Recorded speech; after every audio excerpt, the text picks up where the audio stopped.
প্রিয় শিক্ষার্থী, আজ আমি আপনাদের দেখাবো কিভাবে ফটোশপে আপনি একটি অ্যানিমেশন তৈরি করবেন। লক্ষ্য করুন প্রিয় শিক্ষার্থী, আমি ফটোশপে একটি ব্যানার তৈরি করে রেখেছি এবং এই ব্যানারের মধ্যে আমি একটি ছবি যুক্ত করেছি। এমত অবস্থায় আমি চাচ্ছি এই ছবিটির উপরে একটি অ্যানিমেশন দিতে। তো এই জন্য প্রথমে যে কাজটি করবেন, আপনি এখান থেকে ফটোশপের উইন্ডো মেনুতে ক্লিক করবেন। তারপর এখান থেকে টাইম লাইন, লক্ষ্য করুন প্রিয় শিক্ষার্থী, টাইম লাইন এখানে ক্লিক করুন।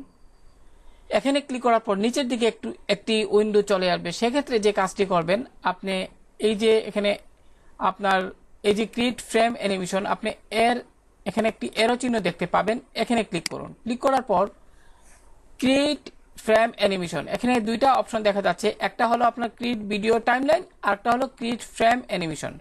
তো আমি এখান থেকে ক্রিয়েট ফ্রেম অ্যানিমেশন এটিতে ক্লিক করব। আপনিও ক্রিয়েট ফ্রেম অ্যানিমেশন এখানে ক্লিক করুন। এবার প্রিয় শিক্ষার্থী যে কাজটি করবেন, ক্রিয়েট ফ্রেম অ্যানিমেশন এই লেখাটির উপর আপনি পুনরায় একবার ক্লিক করুন। তো এখানে এই যে ব্যানারটি রয়েছে তার একটি ফ্রেম তৈরি হলো। তো এখানে আমি এই ফ্রেমের আরো দুইটা ডুপ্লিকেট ফ্রেম তৈরি করব।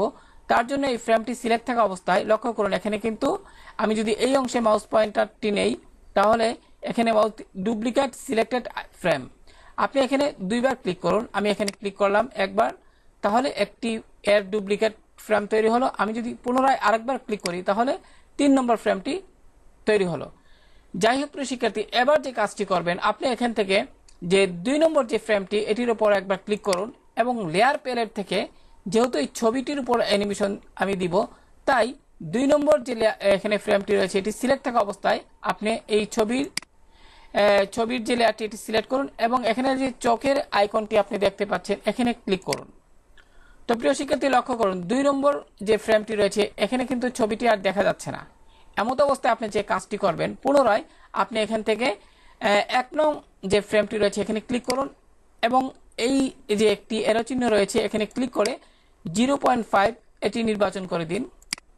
তারপর 2 নং যে ফ্রেমটি রয়েছে এখানে পুনরায় আবার আপনি ক্লিক করুন এবং 0.5 সিলেক্ট করে দিন এবং সর্বশেষ যে 3 নং ফ্রেমটি রয়েছে এখানে ক্লিক করে, অর্থাৎ এখানে যে এরো চিহ্ন রয়েছে এখানে ক্লিক করে 0.5 সিলেক্ট করে দিন। তো প্রিয় শিক্ষার্থী, এবার যে কাজটি করবেন, আমি যদি এখানে প্লে বাটনে ক্লিক করি, প্লে আইকনে লক্ষ্য করুন কি দেখা যাচ্ছে।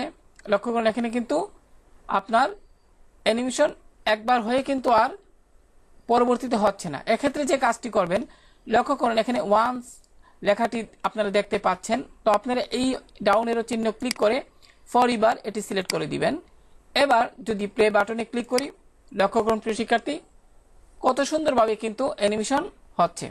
তো আশা করি প্রিয় শিক্ষার্থী কিভাবে একটি ব্যানারে আপনি অ্যানিমেশন নির্দেশনাটি দিবেন তা এই টিউটোরিয়ালের মাধ্যমে আপনারা শিখতে পেরেছেন।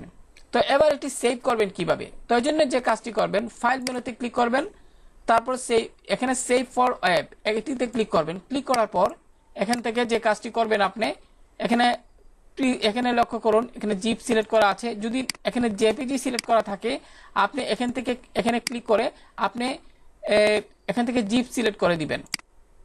তারপর এখানে সেভে ক্লিক করুন।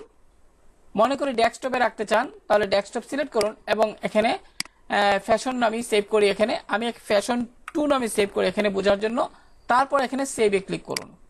তো প্রিয় শিক্ষার্থী, এবার আমি যেহেতু আমি সেভ করে ফেলেছি, এবার ফটোশপ যে উইন্ডোটি আমি মিনিমাইজ করলাম, লক্ষ্য করুন এখানে ফ্যাশন 2 নামে এটি দেখা যাচ্ছে। আমি যদি এখানে রাইট বাটন ক্লিক করে প্রপার্টিসে যাই এবং আমি যদি এখানে টাইপ অফ ফাইল, লক্ষ্য করুন এখানে জিপ নামে এর এক্সটেনশনটি দেখা যাচ্ছে।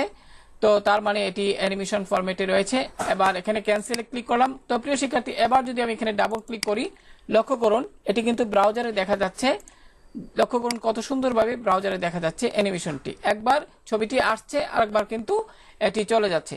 তো প্রিয় শিক্ষার্থী, এবার এমত অবস্থায় এই যে অ্যানিমেশনটি আমরা তৈরি করলাম, এটি কিন্তু আপনি আপনার যে কোনো ওয়েবসাইটে সহজেই আপনি যুক্ত করতে পারবেন। তো আশা করি প্রিয় শিক্ষার্থী ফটোশপের মাধ্যমে কিভাবে একটি অ্যানিমেশন আপনি তৈরি করবেন তা শিখতে পেরেছেন। তো ভালো থাকুন সবাই, আল্লাহ হাফেজ।